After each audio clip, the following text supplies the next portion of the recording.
Winter is here. Melancholy beauty surrounds you, but it is time to brace yourself against the bone-chilling temperatures. Beware if you are using gas heaters to heat your homes.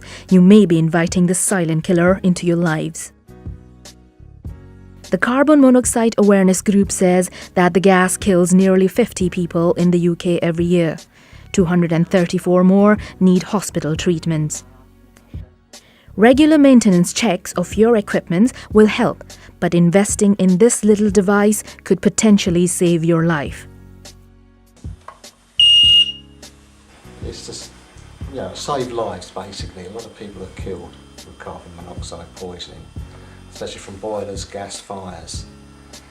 With one of these, it will go off if there's any sense of carbon monoxide in the air, in which case you just vacate the building until it's all checked out. This battery-operated carbon monoxide detector will cost about £30, but will, in the long run, help combat the silent killer. It is now mandatory for all rented accommodations. Rubina Dewan, reporting for MAMMJ News.